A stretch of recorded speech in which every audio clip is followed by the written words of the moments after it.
చక్కని చందమామ కథలు. పిల్లలు, ఈరోజు చందమామ కథ అచ్చి వచ్చిన ఆకులు.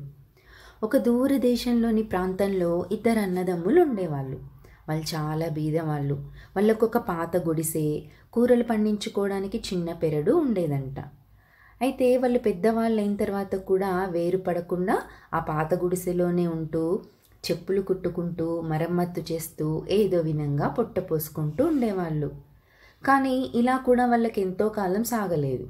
పట్నం నుంచి ఇంకొక చెప్పులు కుట్టేవాడు వచ్చి వాళ్ళుండే ఊళ్ళోనే మంచి ఇల్లు తీసుకొని ఆ అన్నదమ్ములకు పోటీగా వ్యాపారం మొదలు పెడతాడు.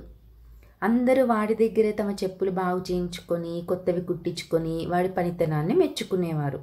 ఇంకా అన్నదమ్ముల దగ్గరికి రావడం మానేస్తారు. ఇంకా కష్టాలన్నీ కలిసి వస్తాయన్నట్టుగా ఆ ఏడే వాళ్ళ పొలం కూడా సరిగ్గా పండదు. అసలే దారిద్ర్యంతో బాధపడే ఈ అన్నదమ్ములు ఈ కారణంగా కటిక దారిద్ర్యం వాత పడతారు. ఇంకా ఇలా ఉండగా శీతాకాలం వస్తుంది. ఒక రాత్రి చలి మరీ తీవ్రంగా ఉంటుంది. అందరూ చలిమంటలు వేసుకుంటూ ఉంటారు. అన్నంటాడు, మనకు కట్టెలున్నా బాగుండేది, చలిమంట వేసుకునే వాళ్ళం అని. మన ఇంటి ముందున్న మైదానంలో ఒకప్పుడు అడవి ఉండేది. దాన్ని జాగీర్దారు కొట్టేయించాడు. ఇప్పుడు కూడా లావుపాటి చెట్ల వేళ్ళు పైకి కనిపిస్తూనే ఉంటాయి. మన ఇంటికి దగ్గరలోనే చాలా మందంగల వేరొకటి సగం బయటకు వచ్చింది. దాన్ని తవ్వి తెచ్చి మనం చలిమంట వేసుకుందామంటాడు తమ్ముడు. ఇంకిద్దరు దీపం తీసుకొని మైదానం మీదకి వెళ్ళి తమ్ముడు తెచ్చిన దుంగలాంటి వేరును తవ్వి దాన్ని ఒక చివర నిప్పు అంటిస్తారు. ఎన్నాళ్ళుగానో ఎండిపోయిన ఆ దుంగ చక్కగా నిలిచి కాలుతూ ఉంటుంది. అంతలోనే వాళ్ళకి ఆ దుంగలో నుంచి ఒక శబ్దం వినిపిస్తుంది. ఏంటంటే కోయిల ఒకటి కుహు కుహు అని కూస్తూ ఉంటుంది. వీళ్ళకి చాలా ఆశ్చర్యం అనిపిస్తుంది. వాళ్ళు చూస్తుండగానే ఆ దుంగలో ఉన్న తొర్ర నుంచి ఒక కోయిల బయటకు వస్తుంది. అది చూసి వాళ్ళు చాలా ఆశ్చర్యపోతూ ఉంటే కోయిల వాళ్ళతో అంటుంది, బాబుల్లారా, ఇదేం ఋతువు అని. ఋతువా? ఇది కార్తీక మాసం అంటారు అన్నదమ్ములు. ఈ తొర్రలో హాయిగా నిద్రపోతూ ఈ వేడికి కాబోలు వసంతకాలం వచ్చేసిందని మేల్కొన్నాను. సంక్రాంతి వెళ్ళిందాకా నన్ను ఏ కంతలోనో పడుకోనిస్తిరా, మీ రుణం ఉంచుకోను అంటుంది కోయిల. అప్పుడు అన్నదమ్ములు అంటారు, నీ నిద్ర మామూలంగానే కదా పాడైంది, నీ ఇష్టం వచ్చినన్నాళ్ళు మా ఇంట ఉండు అని. ఇంకా చూరులో వాళ్ళు దానికి ఒక గూడు తయారు చేస్తారు. అది నెలల తరబడి అందులోనే పడుకొని నిద్రపోయి తిరిగి లేచి కుహు కుహు అని అరుస్తుంది. అది అన్నదమ్ములతో అంటుంది, ఇక నేను ప్రపంచమంతటా తిరిగి వసంతకాలం వచ్చిందని చాటించి రావాలి. తిరిగి వచ్చేటప్పుడు మీకేం బహుమానం తేవాలి అంటుంది. అన్ని కష్టాలకి మూలం పేదరికం కదా, మా పేదరికం తీరేటట్టు ఎక్కడన్నా ఒక మంచి ముత్యం కానీ రత్నం కానీ దొరికితే తెచ్చిపెట్టవా? ప్రపంచమంతా తిరిగే నీకు ఆ మాత్రం తెలియకుండా ఉంటుందా అంటాడన్న. అప్పుడు కోయిల అంటుంది, ముత్యాలు రత్నాలు ఉండే చోటుకి నేను పోను. అందుచేత వాటి గురించి నాకు నిజంగా తెలియదు. నేను తిరిగే అడవులు అరణ్యాలు లాంటి వాటిలో 2 వింత చెట్లున్నాయి. ఒకదాని ఆకులు పండి రాలుతూనే బంగారపాకులుగా మారిపోతాయి. దానికి దగ్గరలోనే ఇంకొక చెట్టు ఉంది. దాని ఆకులు ఎప్పుడూ ఆకుపచ్చగానే ఉంటాయి. కోసినా కూడా అవి వాడవు, ఎండవు, రంగు మారవు. ఆ ఆకు దగ్గర ఉంచుకున్న వాడికి ఎలాంటి చీకు చింతలు ఉండవు. ఎప్పుడు సంతోషంగా ఉంటాడు. ఈ ఆకుల్లో ఏది కావాలన్నా నేను తీసుకొస్తాను అంటుంది. అన్న ఆతృతగా అంటాడు, అయితే నాకు బంగారు ఆకుతే అని. తమ్ముడు అంటాడు, నాకు వాడని ఆకుతే అని. మరుక్షణమే కోయిల తుర్రుమని పారిపోతుంది. తిరిగి వర్షాలు ఆరంభమయ్యే సమయానికి కోగిల తిరిగి వస్తుంది. దాని ముక్కులో 2 ఆకులు ఉంటాయి. ఒకటి బంగారాకు, రెండోది మామూలాకు. బంగారాకుని అన్న, మామూలాకు తమ్ముడు తీసుకుంటారు. మళ్ళీ వచ్చే సంవత్సరం ఇదే సమయానికి ఇలాగే ఆకులు తెచ్చిస్తాను అని చెప్పి కోయిల వెళ్ళిపోతుంది. ఇంకా బంగారాకు చేతికి వచ్చాక అన్నకు తమ్ముడి పైన అసహ్యం వేస్తుంది. వీడు ఇంకేం బాగుపడతాడు, బంగారం ఆకు వద్దనుకొని ఈ విధవాకు తెప్పించుకున్నాడు అనుకొని తమ్ముడి నుంచి వేరుపడి తన చెప్పుల పని తను చేసుకుంటూ ఉంటాడు. ఇంకా అన్న దగ్గర బంగారం చేరిందని తెలియగానే అంతకాలం అతన్ని పెళ్లి చేసుకోవడానికి ఒప్పుకొని మనిషి తనంతట తానే పెళ్లి చేసుకుంటాను వస్తుంది.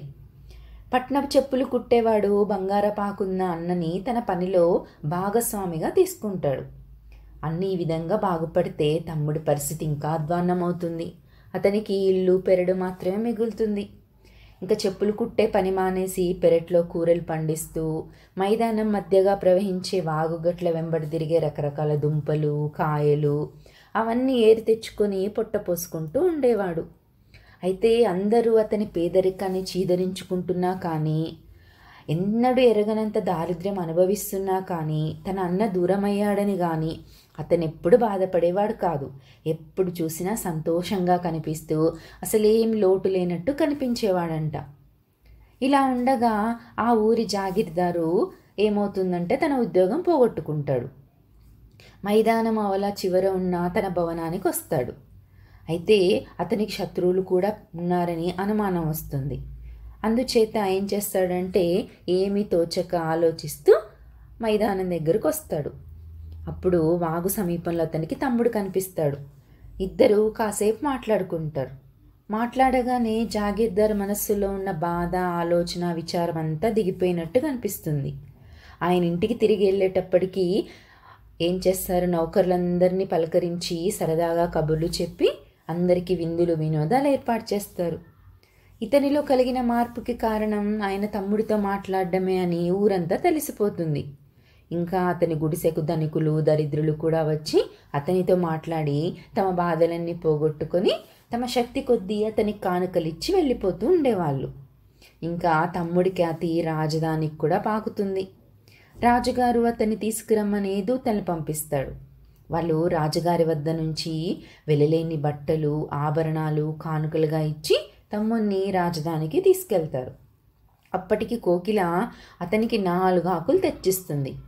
తమ్ముడు ఏం చేస్తాడు, వాటిని తన గొంగలి మధ్య ఉంచి ఆ గొంగల్ని 2గా మడిచి కుట్టి తన భుజాన వేసుకొని రాజుగారి అతిథిగా వెళ్తాడు.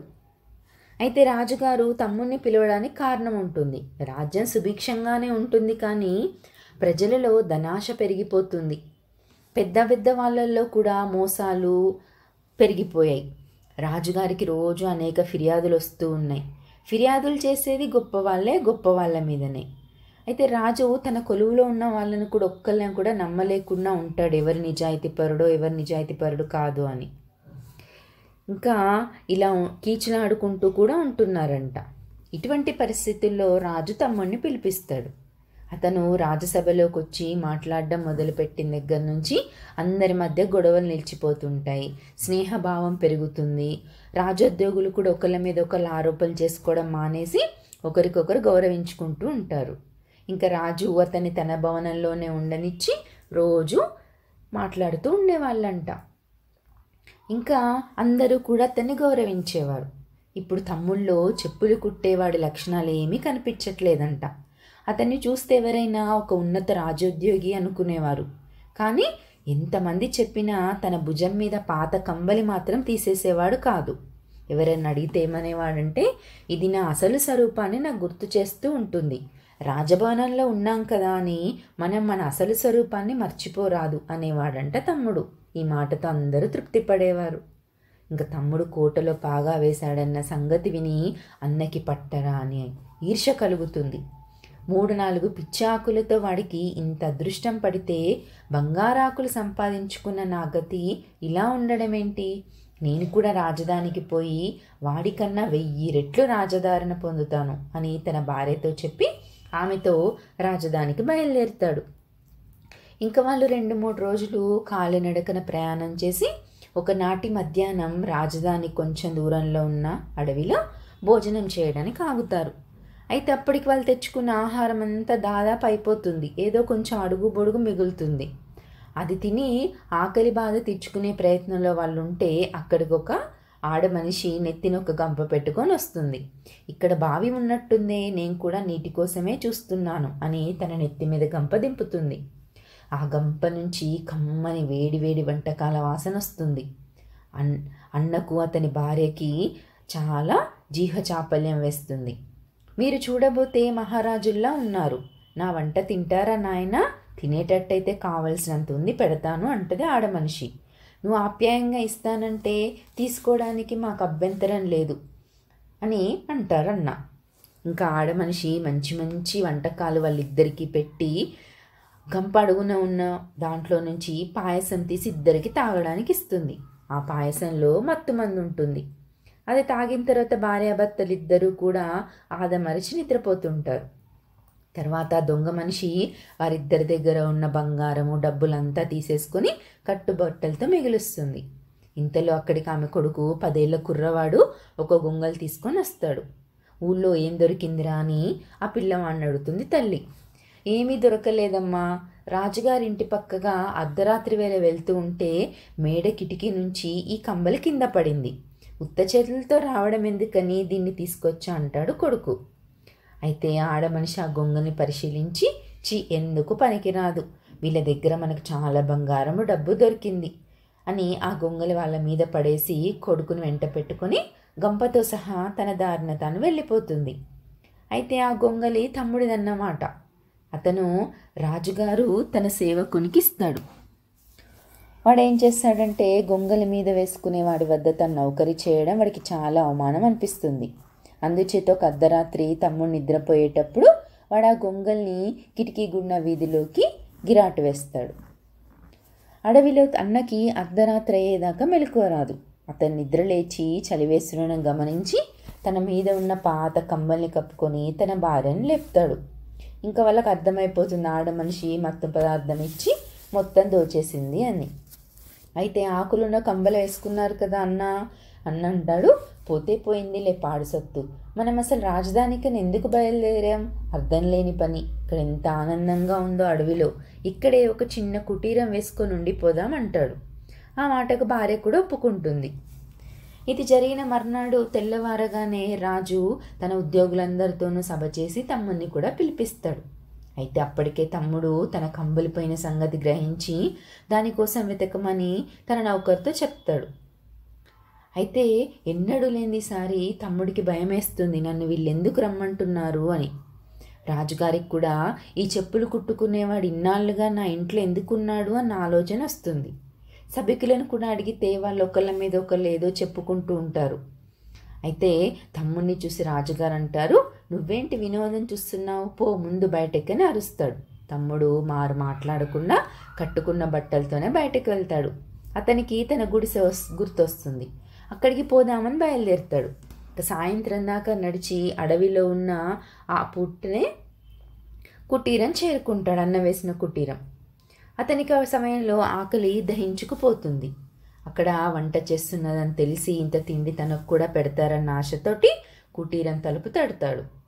కొంచెం తెరిచి లోపలికి వెళ్తే లోపల గురకపెట్టి నిద్రపోతున్న తన అన్నను, అతని పక్కనే కుప్పగా పడి ఉన్న తన గొంగల్ని చూస్తాడు. మరో పక్క వంట చేస్తున్న అన్న భార్య తమ్ముడిని, అతను ధరించిన విలువైన బట్టలను చూసి ఎవరు అధికారనుకొని అంటుంది, ఆయన రోజల్లా ఇల్లు కట్టాల్సి నిద్రపోతున్నారు, లేపకండి, వంట అయిపోయి వచ్చింది, ఏకంగా అప్పుడే లేపవచ్చు అంటుంది. తమ్ముడు ఆ కమ్మల్ని తీసుకొని తన మీద వేసుకుంటాడు. ఇంకా వంట పూర్తవుతుంది. అన్న లేస్తాడు, తమ్ముడిని చూసి అంటాడు, తమ్ముడు రాజుగారి దగ్గర ఉంటున్నావని విన్నానే, వేటకొచ్చావా అంటాడు. లేదన్నా, మనకు రాజుగారి వంటి వాళ్ళతో ఏం పని, మన పాత గుడిసెకు పోదామని బయలుదేరాను. నువ్వు మాత్రం ఈ అడవిలో ఎందుకు, మన ఇంటికే పోదాం పదా, మన చెప్పులు కుట్టే పని మనం చేసుకుంటూ ఉందామంటాడు. సరే, ఇది మంచి ఆలోచనే, తెల్లవారగానే పోదామంటాడన్న. ఇంకా రాత్రికి అందరూ భోజనం చేసి ఆ కుటీరంలోనే పడుకుంటారు. మర్నాడు బయలుదేరి తమ పాత గుడిసెకి వెళ్ళి అక్కడ పూర్వంలానే చెప్పులు కుట్టుకుంటూ కలిసిమెలిసి ఉంటుంటారు. అయితే తమ్ముడు రాజుగారు అతిథిగా చాలా కాలం ఉండి వచ్చాడని తెలిసి ఊళ్ళో వాళ్ళని చాలా ఆదరంతో చూస్తూ ఉండేవాళ్ళంట. పిల్లలు, ఇంతటితోటి కథ కంచికి మనం ఇంటికి. ఈ కథను రాసిన వారు డి రామబ్రహ్మం గారు.